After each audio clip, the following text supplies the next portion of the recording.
Shalom and welcome to Temple Talk from Jerusalem, Israel. Rabbi Chaim Richman here together with Yitzchak Reuven. It's the 24th day of the month of Tishrei, 5780, 23rd of October, 2019. And this Shabbat starts all over again. Parashat Breshit, the book of Genesis. Sukkot is behind us. It's starting to rain here in Israel on Shmini Atzeret, the day after Sukkot, the last day of the festivals of Tishrei. We had our special prayer where we acknowledge Hashem's power to give us rain. And here it is already. In fact, the truth is that even earlier than that, during Sukkot, we were rained out of the sukkah a few times. Mm-hmm.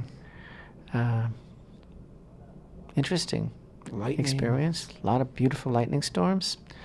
And in fact, it will be this Saturday night, I believe, that we shall be changing the clock here in Israel. Wow. And going back to ending DST, ending Daylight Savings Time. And by the way, next week, Tuesday and Wednesday, the 29th and 30th, will already be Rosh Chodesh Cheshvan. So this Shabbat, in addition to Parashat Breshit, is also the Sabbath of the blessing of the new moon of the month of Mar Cheshvan. Well, the name of the game right now is Renewal. We are witnessing the renewal of all creation. And on a personal level as well, we've been through this whole unbelievable process that began really in the month of Av. Preparation for the High Holy Days, the month of Elul, Rosh Hashanah, the days of Teshuvah, Yom Kippur, glorious days of Sukkot, Shmini Atzeret, Simchat Torah. And now we're back to what? Back to ourselves, back to the beginning.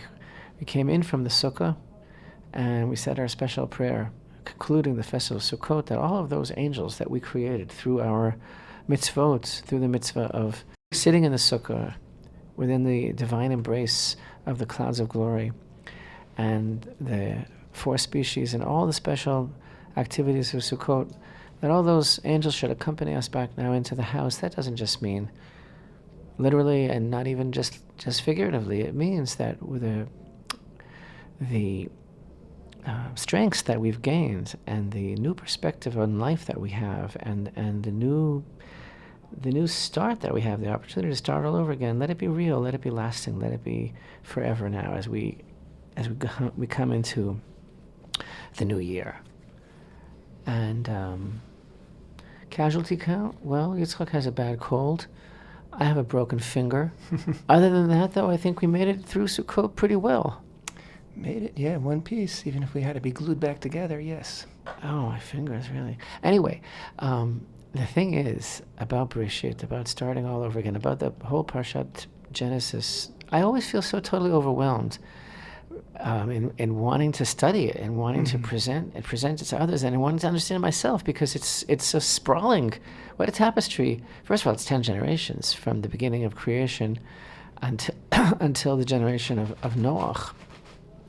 And everything in between, as far as God's creation of all existence from nothing, as far as Adam Harishon, the first man, Adam and his wife Chava, our parents, and their adventures and misadventures, as far as the slow and gradual degradation, collapse of morality, corruption of mankind, and Hashem's ultimate decision to start all over again. Wow, this is all in one Torah portion. Yeah. It's very overwhelming, and of course every year we learn more and more, and we understand more and more. We try to understand more and more. And in a way we have to kind of put everything that we know behind us and start all over again. I don't know if you recall, Yitzchak, but we once had a very beautiful thought about this process, which I believe is tied in very, very strongly with the end of the book of Devarim. If you remember this beautiful idea, we ended the book of Devarim, right? We ended it on Simchat Torah, and with Vizot HaBracha, and then immediately we begin reading from Genesis, and that shows, of course, the total consecutivity, total territorial contiguity of Torah, no beginning and no end. But the thing is, in Parashat V'zot HaBracha, which is the last Torah portion in the book of Devarim, Deuteronomy. So this is the end, wrapping up Moshe Rabbeinu's career, wrapping up his relationship with his beloved people. They're about to go into the land. He's not coming with them. He's leaving them. It's been unbelievable. He gave his whole life for them over and over again. And then this is it, right? This is how we're going to remember him now, the last verses. And so we read here in the end of chapter 34 of the book of Devarim, "Never again has there arisen in Israel a prophet like Moshe, whom Hashem had known face to face, as evidenced by all the signs and wonders that Hashem sent him to perform in the land of Egypt against Pharaoh and all his courtiers and all his land, and by all the strong hand and awesome power that Moshe performed before the eyes of all of Israel." Those are the last words of the book of Devarim. Le'enei kol Yisrael.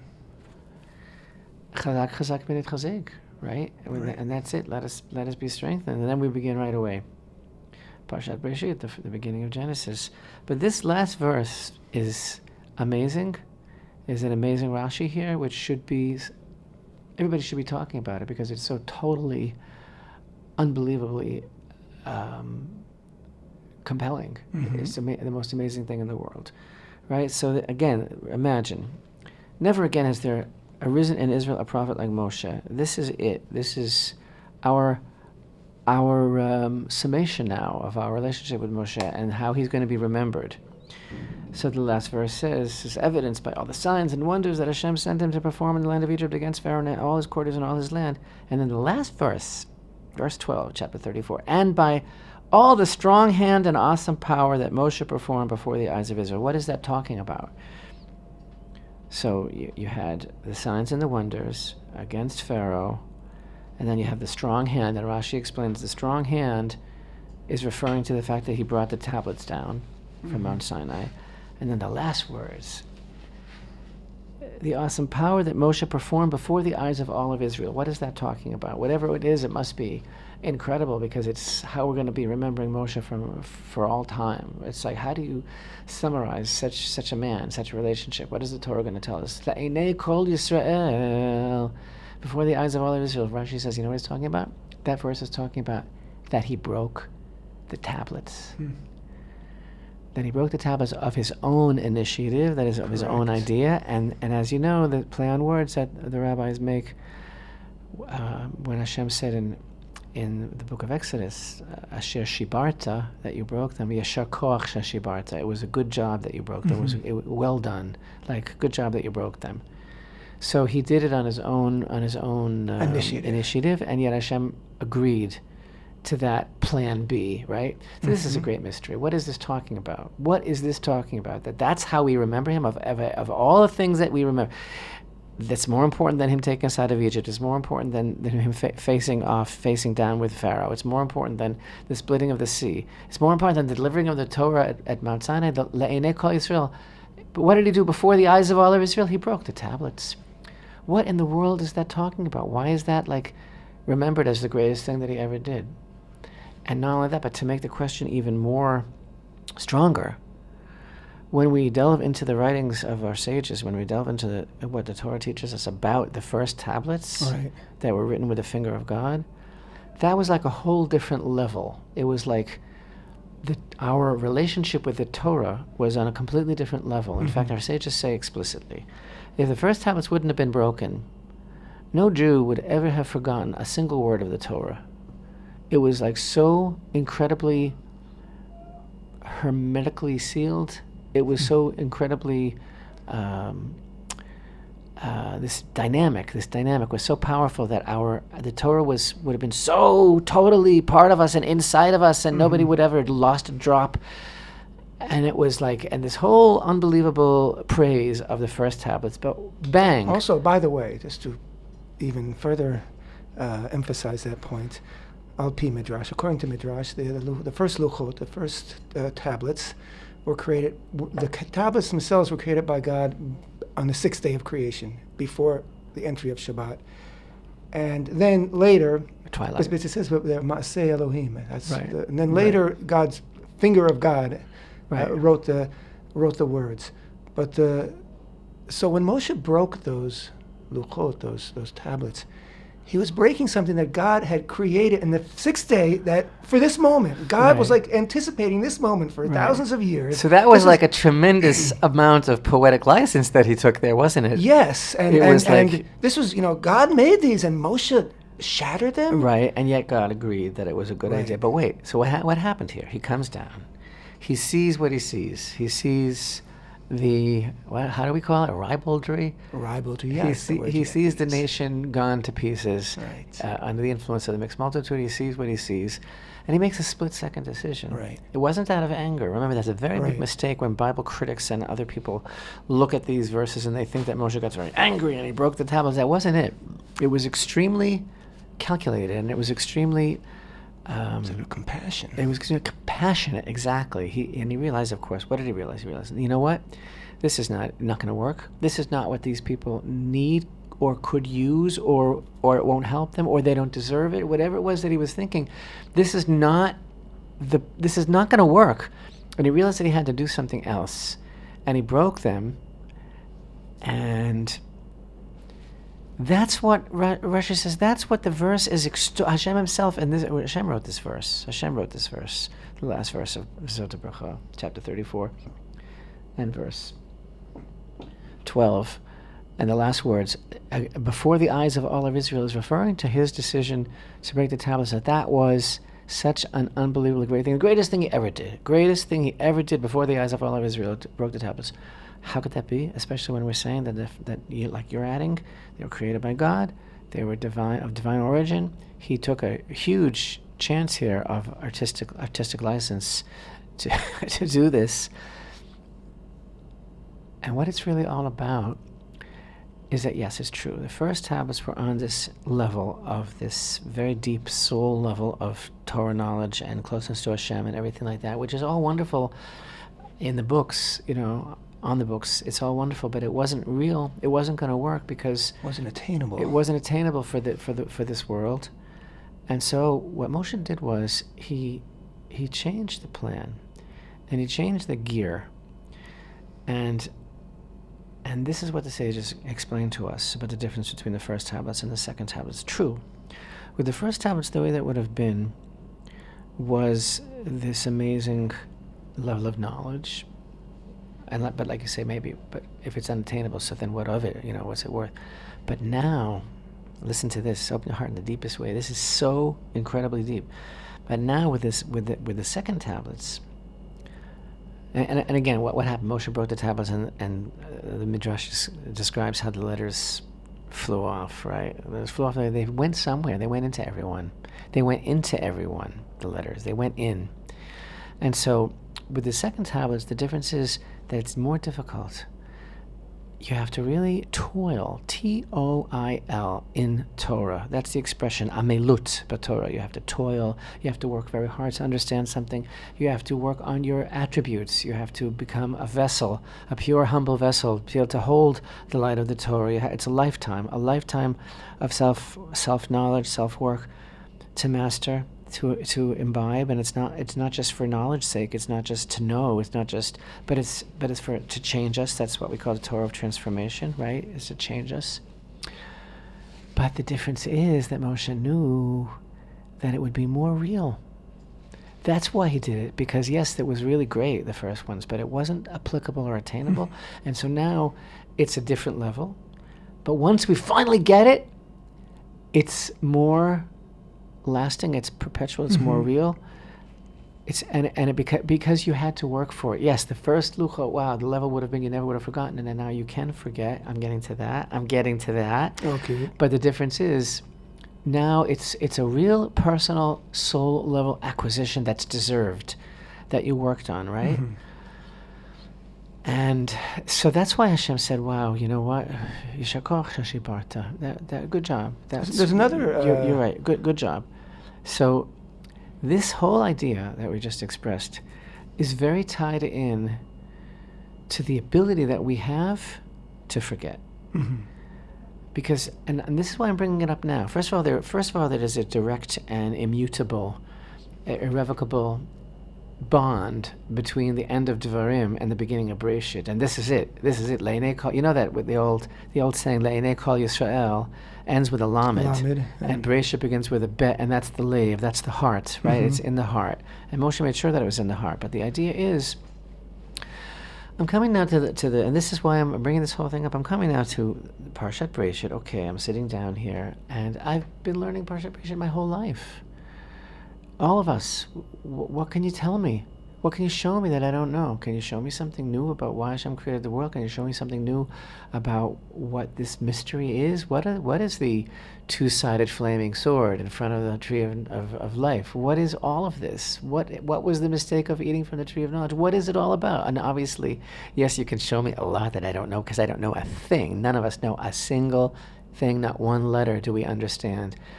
But the point is that now when we come to study anything, for example, Parashat Bereshit, I put away, I divest myself of all my preconceived notions, of everything that I thought I knew before, and I start again. Just like now, Hashem is recreating the world again, and just like now we become fresh and cleansed and reborn from our experience of the holidays of Tishrei.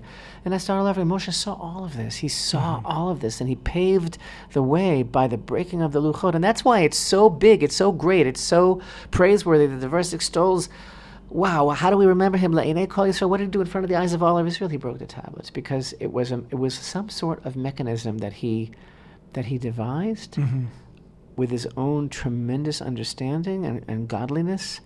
This is what we need in this world in order to be able to make the Torah a soul-level, real acquisition, so that our service of God is real, and so that we're constantly growing closer and closer to Hashem. The last verse is B'yada Chazaka. Is that what you're? And by all of the strong hand and awesome power. So isn't there? Moshe performed. I'm trying to remember now, when Moshe, in the story itself, when Moshe cast down the Luchot, it's with a singular. There's something unusual about this. Yad Yado, but it's not. You pronounce it one way. It's like it's unsure whether it was two hands or one hand. It just seems to me like that. Is another something emphasizing what you're saying right now. While you're looking for that, Rabbi, I gave you an assignment. Another aspect of Moshe casting down the Luchot, which I think is again another facet of what you're saying, is that we know that after God was ready to wipe out the people, he said, let's make a new people with you, right? And the famous thing Moshe said, blot me out of your book, blot my name out of your book if you want to do that. But when Moshe shattered the tablets, he chose Am Yisrael, he chose the people. Moshe could have gone with God and had his own people. He could have had it all. He chose Am Yisrael, and that was his whole thing. He always chose his people. He loved his people, and that's what God wanted from Moshe. That's what God, God said.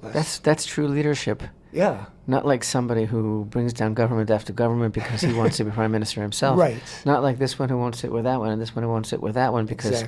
Exactly. Sorry to bring that up. Ouch. It's raining in Israel, but we still don't have a government. True. Since. How long now? Oh, we've only had a provisional government, or whatever you want to call it, for about half a year now. I don't know. Right. It's horrible. Or maybe it's not so horrible. Maybe it's not. I don't know. But wait, did you look up that point? Or? Yes. You're talking about in Parashat Kitisa, it's chapter 32. And yes, Vayichar af Moshe vayashlech miyadav, it's written Yud Daled Vav, as if it was miyado. Yeah, right? a singular, miyadav, yeah. Right. Anyway, so basically by breaking the Luchot, as you're saying, and that being mentioned at the very conclusion of the book of Deuteronomy, it's almost like it's enabling us to start again. Exactly, because I know I personally, and this is my issue that I'm sharing with you. Like, whenever I come to Parashat Bereshit, I'm totally overwhelmed. Right. You want to study every it's a lifetime. letter it's a of lifetime. every word. It's so incredibly important. Also, these are all of the themes that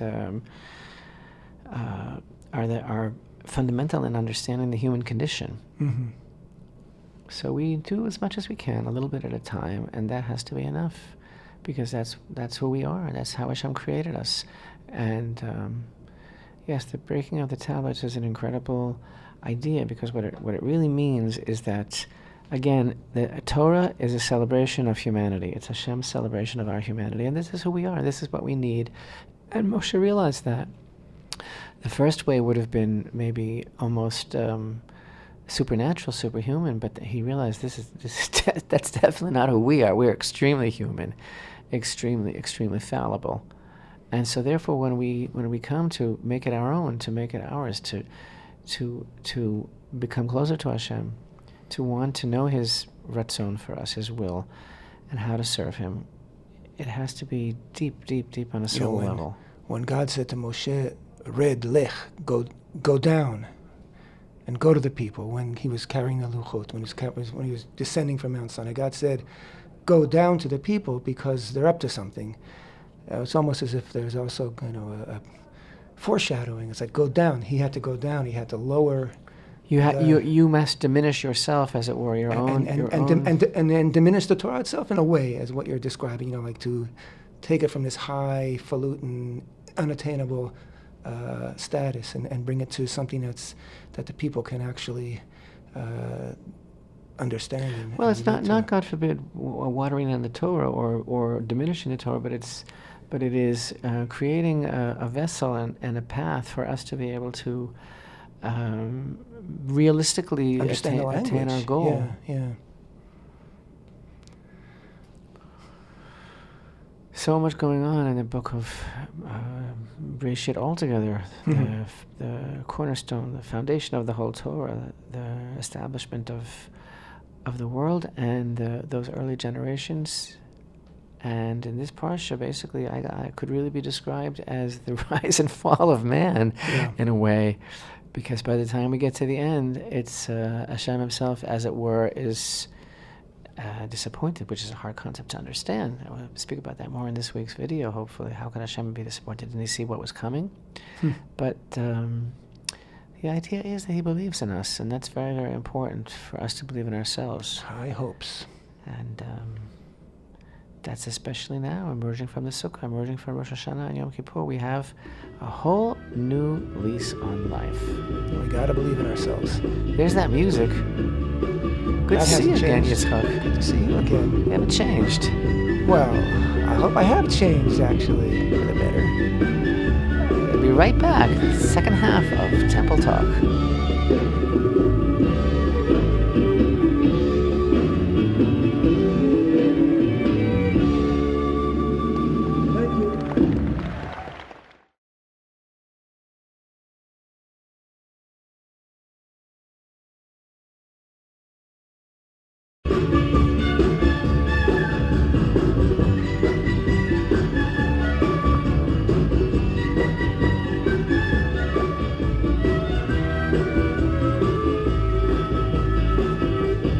Shalom and welcome back to Temple Talk. This is Yitzchak Reuven with Rabbi Chaim Richman here in Jerusalem, Israel. Today is the 24th day of the month of Tishrei, 5780, 23rd day of October 2019. This coming Shabbat, we begin all over again, parashat Bereshit, in the beginning.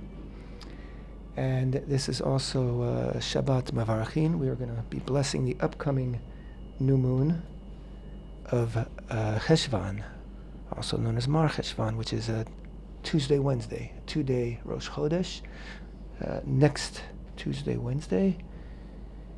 And we've been talking all about Bereshit in a bit of a roundabout way, but we've been talking all about Bereshit in the beginning, the creation, the first 10 generations, what went wrong.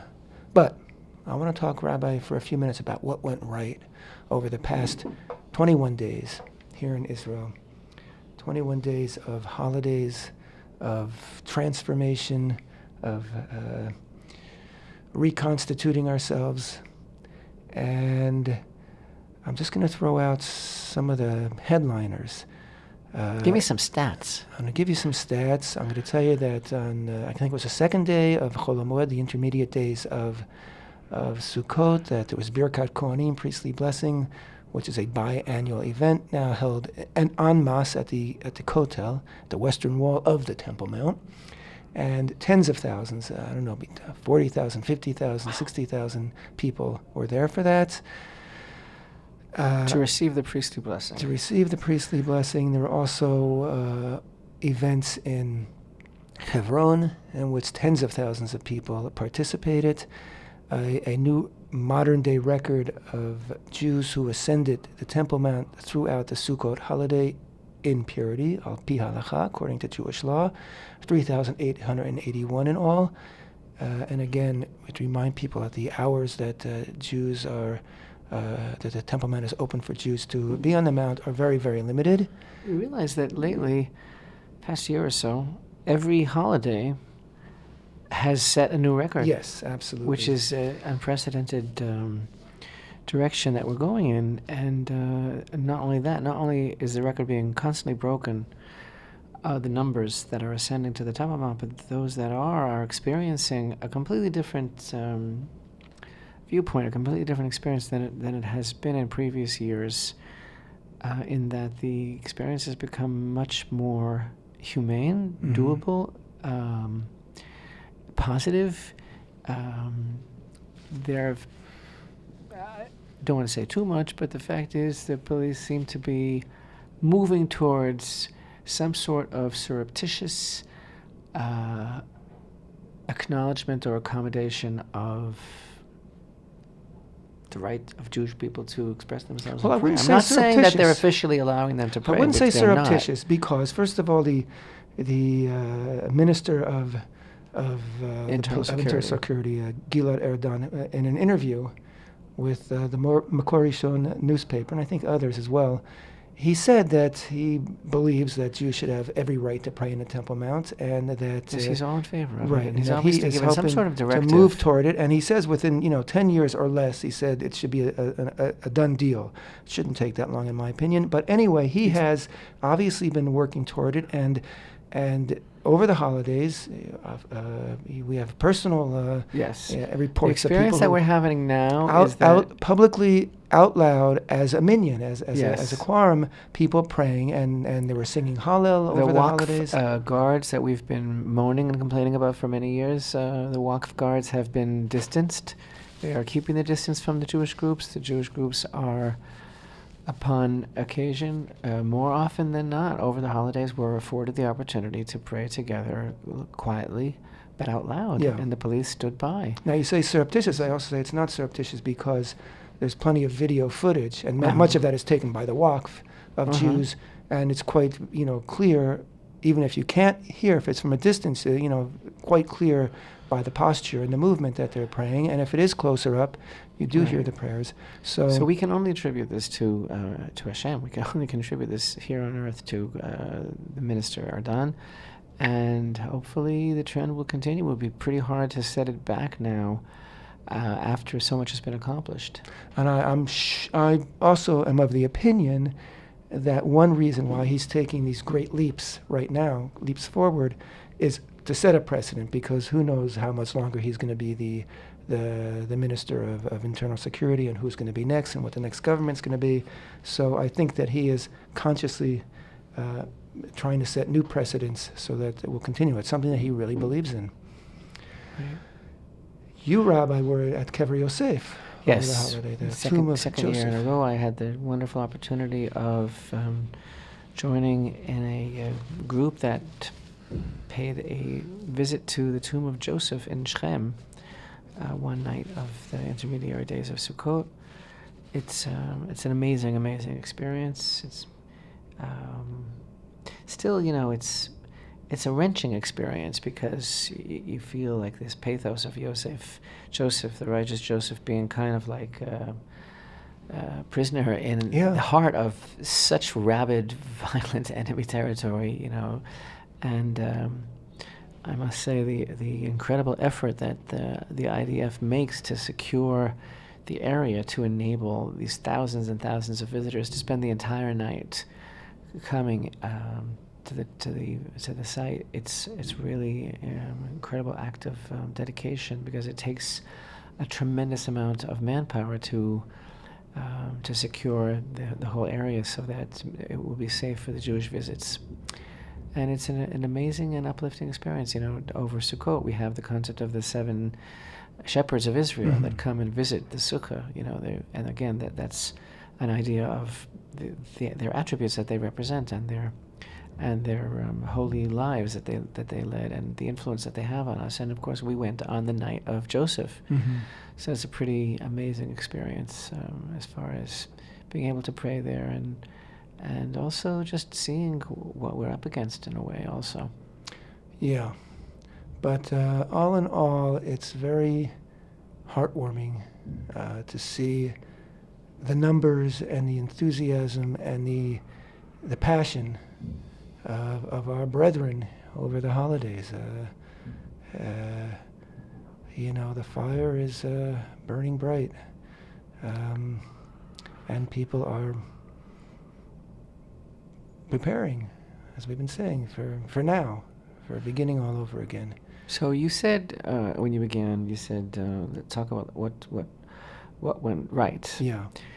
So back to Bereshit for a moment, looking again as what we could describe as the rise and fall of man. I mean, it's definitely, he rises. He has this very short rise, and then there's the fall over the generations of the total disintegration of the knowledge of Hashem and the rise of idolatry, and until Hashem's. It wasn't just idolatry; it was this total moral corruption of behavior. Was really really horrific, a total breakdown of society. But the central theme of not only the parsha of Bereshit, but of the whole Torah, really, when you think about it, the central theme is the eating of the tree. And you have to say that because ultimately, we always today define the central theme of our lives as free choice. That is, the Torah emphasizes over and over again that Hashem gives us the choice between life and death, between blessing and curse, between doing good and not doing good. And that is the stuff of our lives, so much to the extent that there isn't a moment in our lives, practically, that we're not confronted with our choosing between right and wrong. It's an internal process. It's the voices within ourselves that are voices of doubt and vulnerability and confusion, and voices that try to take over. And we always have to make a choice. But that is a result of Adam's choice, as it were, of eating from the tree, which he also had a choice. And and this way I'm kind of saying like inverted commas, like, because you said what's right and what's wrong, like, and this, we talk about these things over the years, and we try to go deeper and deeper, and if you've never heard it before, it might sound a little bit strange, but honestly, was that wrong?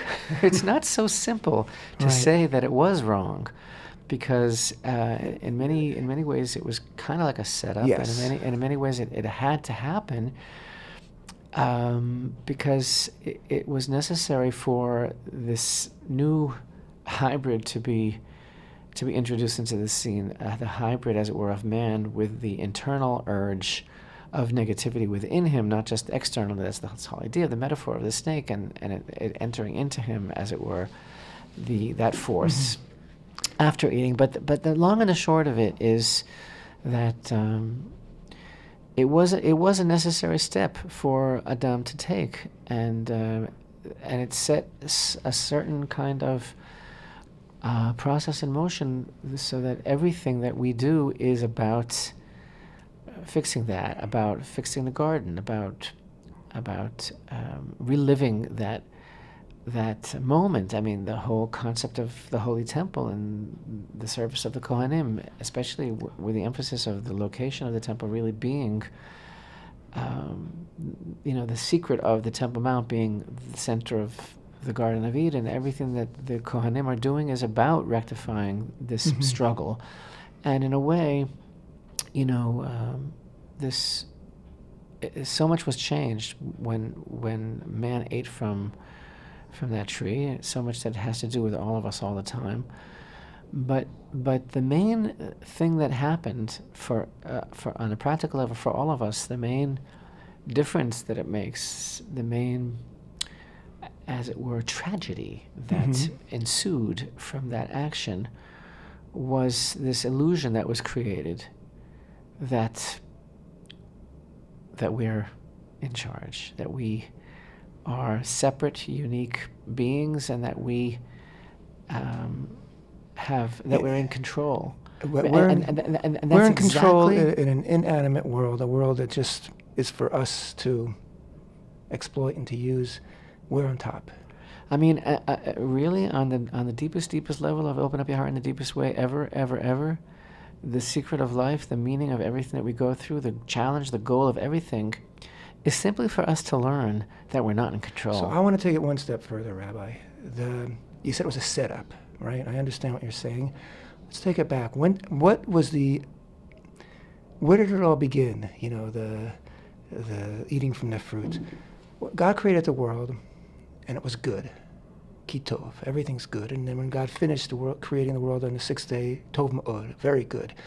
The word tov, I forget, I don't know how many times it's used, a number of times in describing the creation. God was very pleased with creation. And then all of a sudden, God says, lo tov, it's not good for man to be alone. Now this is very curious because man wasn't complaining.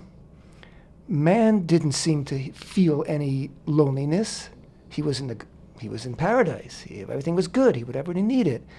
So God first had to create a sense of aloneness in man by marching all the animals, before man.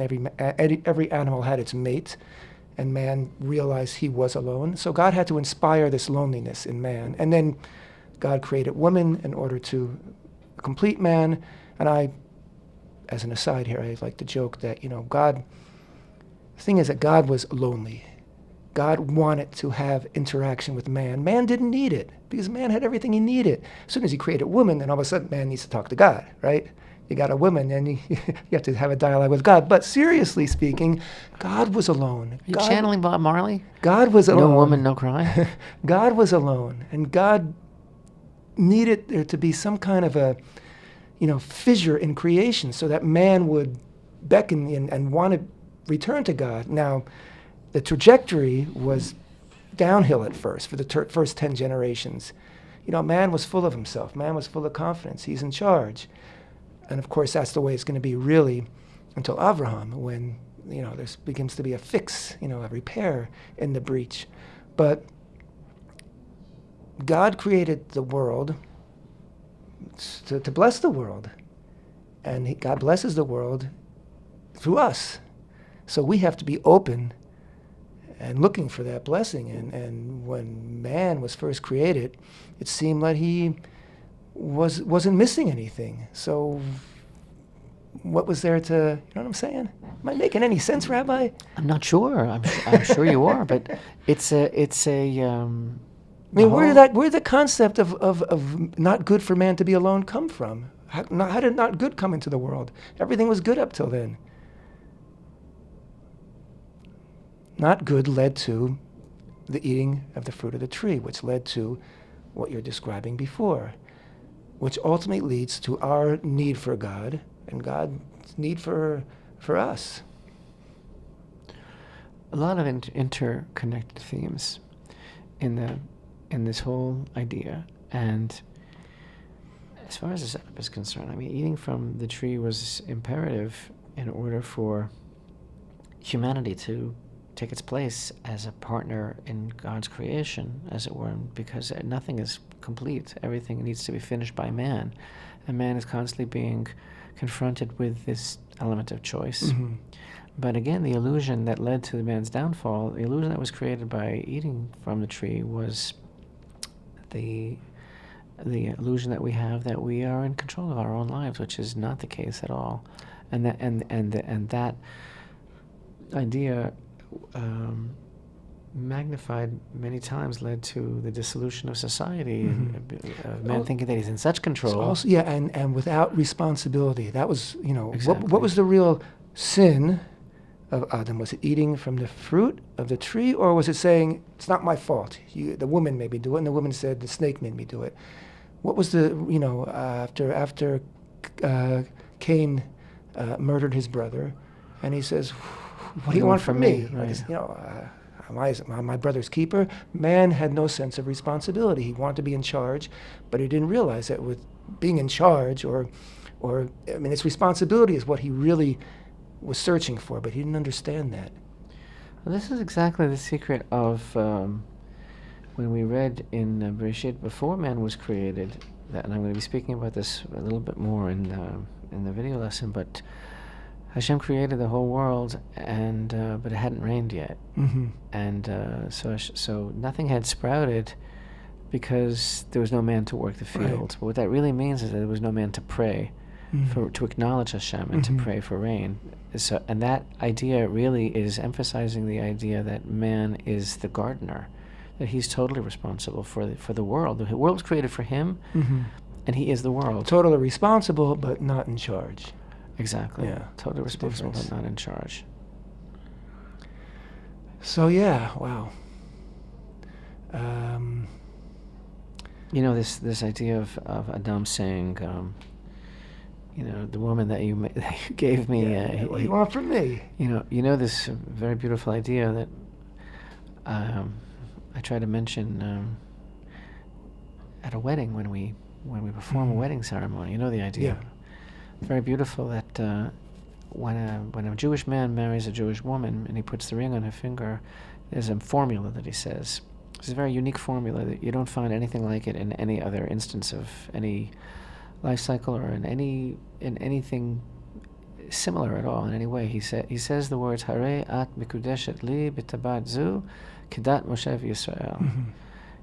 Behold, you are betrothed to me with this ring, according to the law of Moshe and Israel. And that expression, Kedat Moshe Yisrael, according to the law of Moshe and Israel, it's never used under any other circumstances. Like, what is that, Kedat Moshe Yisrael? Everything is Kedat Moshe Yisrael, isn't it? So why do we mention it specifically when a man marries a woman? And the deep idea is that when, like you say, when Adam was confronted by Hashem, like, what happened here? He points his finger at her and he says she did it. But when, as we also mentioned earlier in the broadcast, when Hashem was ready to wipe the people out after the golden calf, and he said to Moshe, I'll start all over, just you and me. Moshe said, without them, I don't want to be here at all. Right. Erase my name from your book. So basically, we're saying at the wedding with this new couple that the man is taking responsibility for his wife, and he's trying to pledge to her, I promise you that it's going to be, with you and me, it's going to be like it was with Moshe and Israel, not like it was with Adam and Chava. I want this to be on the level of Moshe and Israel, meaning that, like Moshe said, erase my name from your book without them. And as we opened the first part of our show today, with the conclusion of the book of Deuteronomy, mentioning that Yad Moshe, the Yad Chazakah, the strong hand of Moshe, that he broke the luchot, the tablets, and that was the right thing to do. That's the tikkun for Adam. I mean, Moshe broke those tablets because he was taking full responsibility, and he wanted this to work, and he wanted man and God, and Israel and God to be together. Right. And he sort of did a tikkun. He fixed that original breach with that act. Parashat Bereshit, you got to hold on tight, and it just moves very quickly to the point where, as of next week, it's ready to flood. Yeah. Just can't get over that. What happened here? I always have a hard time wrapping my mind around the dissolution of the family knowledge and tradition of the one God, and that is what happens with too much power and too little responsibility. Too much choice, really. Yeah. But the idea is, these are recurrent themes in our lives as well. These themes of trial and renewal and starting again. Bereshit also presents us with many opportunities to learn about science and Torah, and the fact that there's really no contradiction between the age of the universe according to Torah and the age of the universe according to modern science. There's very wonderful books that have been written about this subject, like Dr. Gerald Schroeder, Genesis and the Big Bang, and all sorts of works by Ari Kaplan also that explain some of the mysteries of Bereshit according to modern science, which is also very, very beautiful. And in conclusion, we mentioned earlier that on the Shmini Atzeret, Simchat Torah, the final day after 7 days of Sukkot, the 8th day, that we uttered special prayers for rain, and in fact we changed our nusach, our prayer, daily prayer, from mentioning dew to mentioning the rains that will fall, and in fact, but we don't actually pray for the rain for another 2 weeks from yesterday, the 7th of following Cheshvan, right? Because in days of the temple, it would take about 2 weeks' time for everybody, all the pilgrims, to return home, and nobody wants them to be deluged along the way. So, in terms of being that the gardener of God's creation, and being responsible for praying for rain, we didn't not only read about it, but we're living it. We're doing it. Thanks for being with us this new year. Temple Talk.